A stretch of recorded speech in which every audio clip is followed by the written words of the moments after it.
This time on Backshed, we're lowering the HQ and fixing some other shit for Rego. Let's get into it.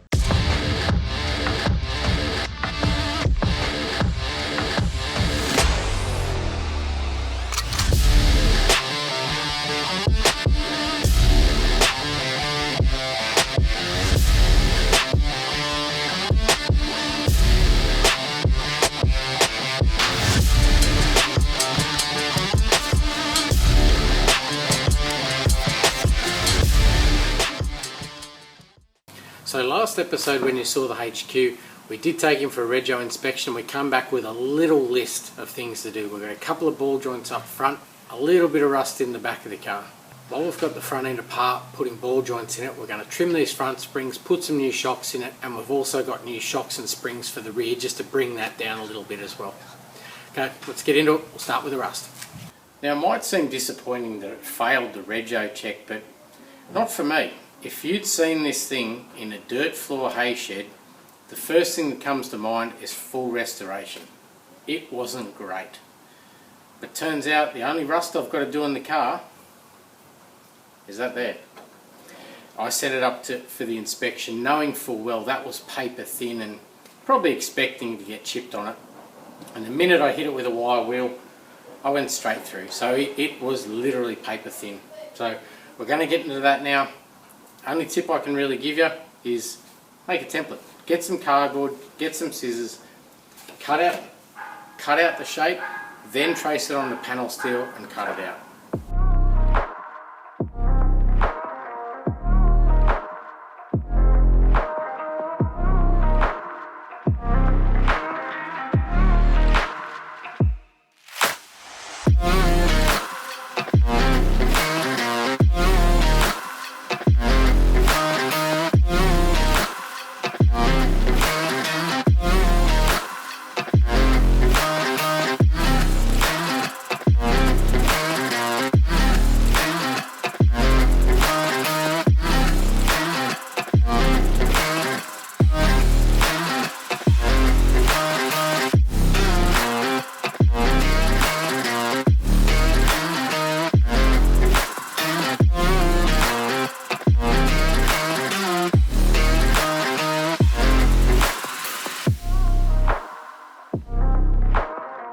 If you're doing a rust repair panel, the metal's going to be quite thin. The only way to really get it in there without blowing heaps of holes is just spot weld it in. Just go along maybe 20 mil apart so you're not heating the panel up and not warping everything. Get right around it and then come back and tack next to it. So you're literally just stitching it in slowly. Might sound slow and tedious, but it's the only way you're going to get it without blowing holes through everything.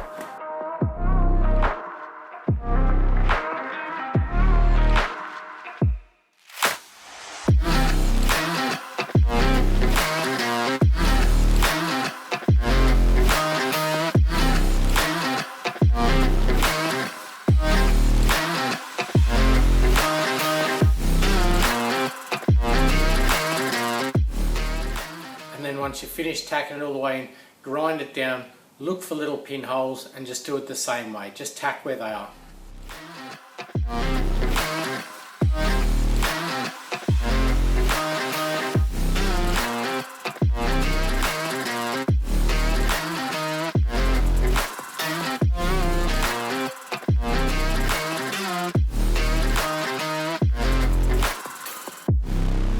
Got our panel in. And it's not perfect, but neither is the whole car. And that's to the point now where normally you'd probably pull a bit of body filler into it, then etch prime it, and paint it. But I'm not doing any of that. I only clear coat it. If there's one thing this car doesn't do, it's hide shit. Everything's there for you to see. How good, how bad, it's all there. I'm clear coating that.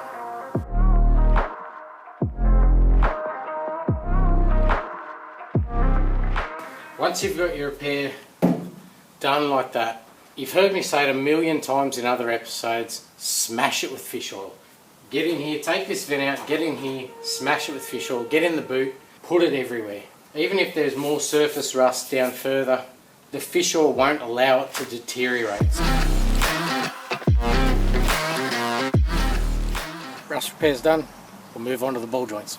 Righto, we're going to rip into these ball joints. First things first, wheels coming off, and then up here we're going to undo the shock and drop the shock out from underneath. The shock is obviously down through there, and that'll stop your control arm coming away, so shock out first.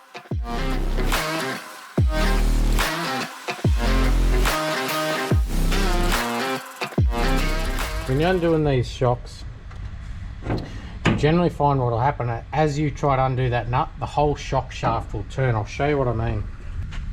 So there's your shocky. When you go to undo this nut, if you see the top of him there, it's going to turn with it. So what you've actually got to do is grab a shifter, hold the top of that shock, and then undo your nut. When he gets to the top, hold him like that, just keep undoing him.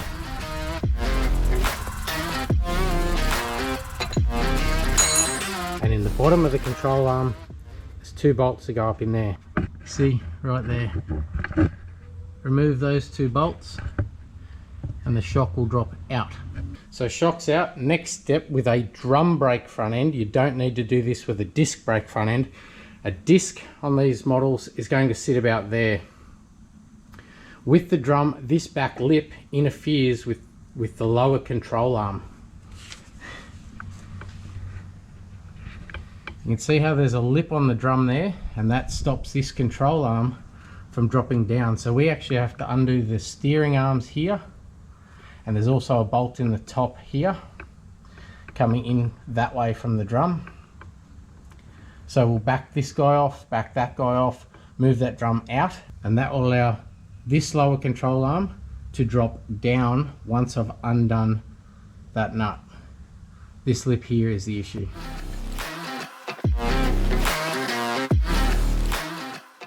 That's the big nut that I'm saying you've got to undo, that runs through into the stub axle. So you don't have to take the brake off, just undo that till you've got a bit of a gap there, and undo these guys. Don't have to take them off, just go right to the end of the thread. They go through the steering arm, into the stub axle, and finish up inside the drum. Then you just give them a little tap with a rubber mallet.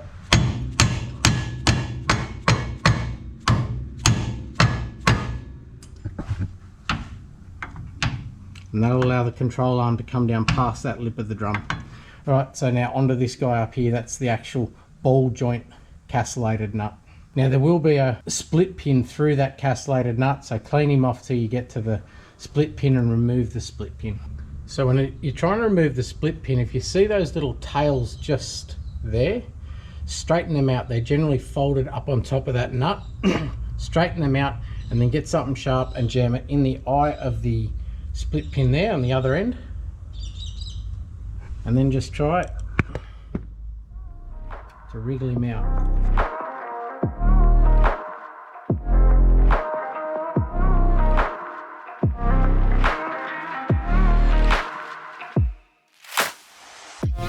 You've got the split pin out, you've got that nut undone.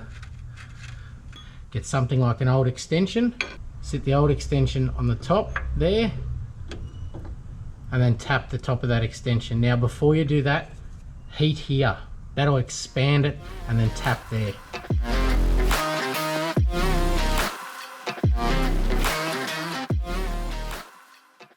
You see we've heated this section here, and we've hit on top of this, and now you can see that the gap's gone from there. The gap is now down here, so that control arm now wants to go that direction. So we're going to put some pressure with the trolley jack up underneath the control arm and undo that nut, because if you undo that nut now, this control arm is going to go south really fast because the spring is still in there. It's going to push that down. A good way to lose some eyes or fingers or something like that is just undo that nut.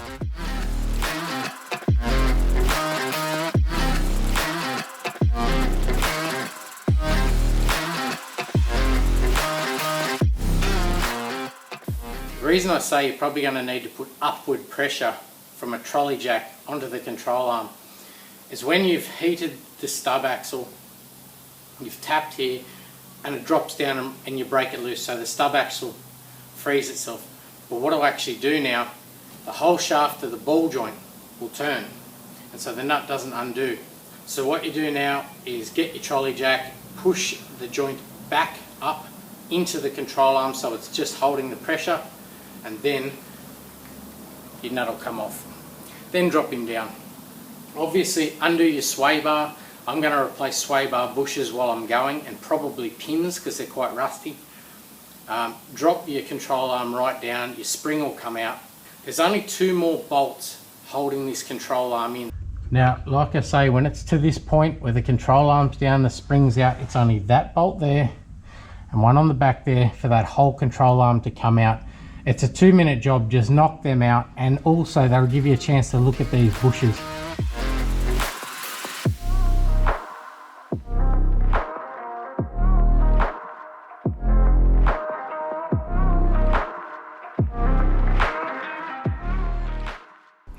Alright, so here's where the fun starts. And by fun, I mean swearing. That ball joint obviously has to come out. If you're replacing the ball joint, you clearly don't care about it. So I'm literally going to sit it across there, heat the control arm, and just bash the shit out of that, and that will come out. But here's an idea though. If you're to this point and you don't have a press, you could always plan ahead, grab your new one, grab your old one, and take it down to your local and just get them to press that guy out and press this guy in. In the meantime, you could be sitting at home having a couple of cans, reminding yourself how well you've done. These are not fun to get out, and they're even less fun to get this guy in there. If you've done them before and you're pretty good at them, fine, but sometimes it can be the cheapest and best way so you're not damaging your new ball joint. It's just go and pay at your local shop, press that one out, press this one in, and you're done.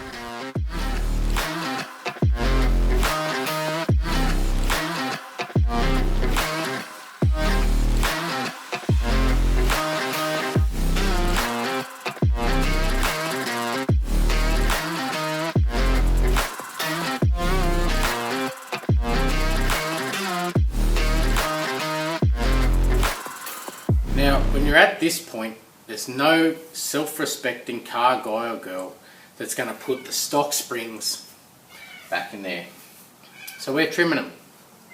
The reason I say trimming them, not cutting them, if you want to go really low, cutting a heap off these is probably not the way to go. The shorter the spring, you need to increase the spring rate so you don't bottom out.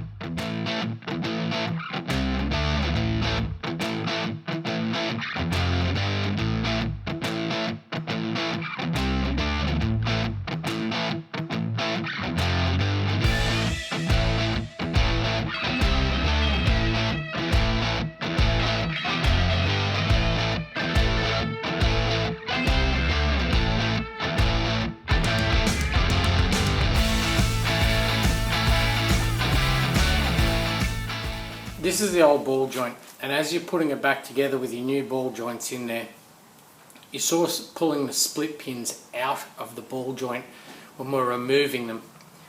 If you see the hole at the top there where the pin goes through, mark a line in the top. So when you're doing that nut back up, you can line up where the pin is. So you're not trying to get your head in under the wheel arch to try and find that hole. You can literally just look at the top of it, do the nut up, slam the pin in.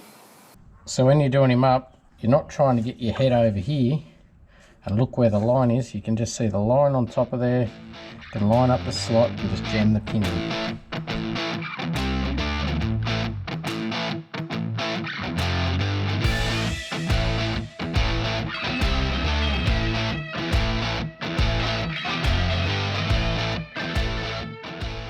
Alright, front's done.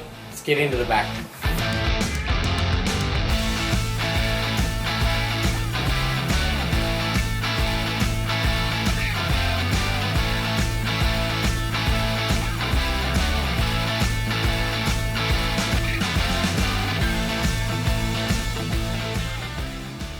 And for the rear, we've got new springs and new shocks.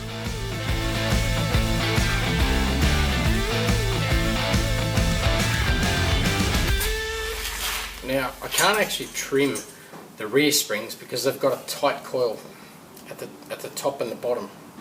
So you can't actually nip a bit off them. and I do want to go down about 40 mil. Confession time. In the first video of the HQ, you would have seen it actually sat pretty nice in the rear. That was because I had 4 spare tyres and 2 bags of concrete in the boot to try and get it to sit down. The reason I did that was not for the video, it was actually get it to the height you want it by weighing it down and then take it for a drive, because just because it's sitting still and everything clears doesn't mean it's going to clear when you start driving it. And what I mean by that is, with a live axle like a differential where the tyres are parallel to one another, if one side hits a bump, it doesn't go like that like an independent, it will actually dip like that. So that means your clearance on the inside and outside of the wheel arch can actually interfere with your tyre. So weigh it down to the height you want, take it for a drive. It might clear, great, lower it, and if it doesn't, you'll know straight away. So we're going down about 40 mil with these.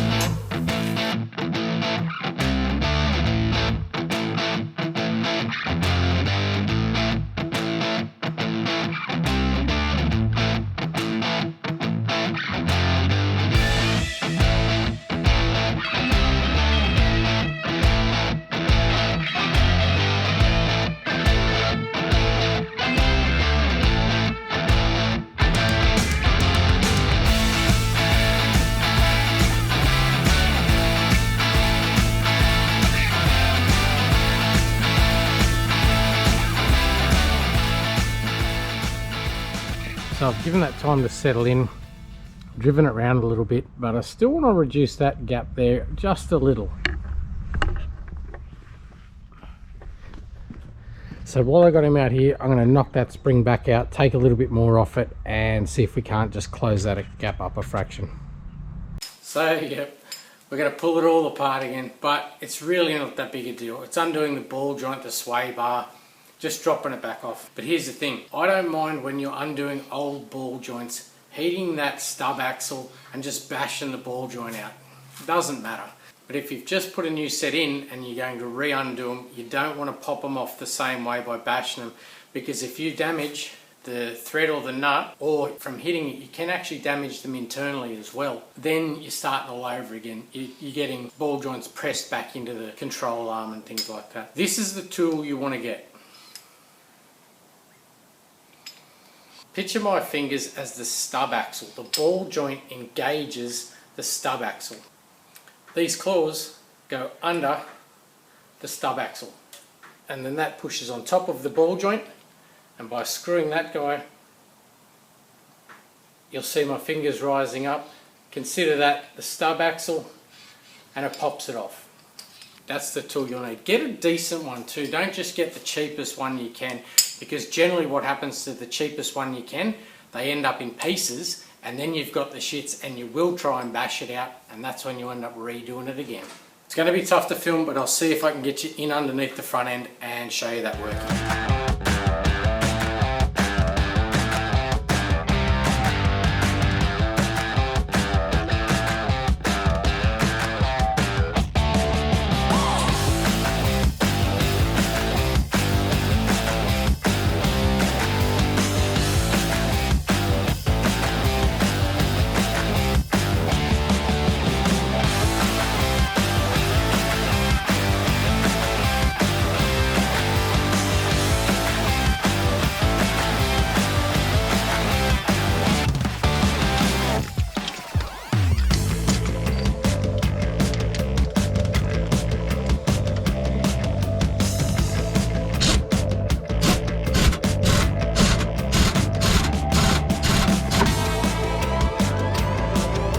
Those two prongs you can see there go underneath.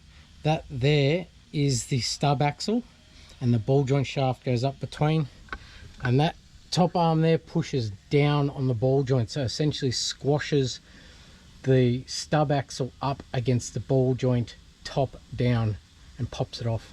Good little tool.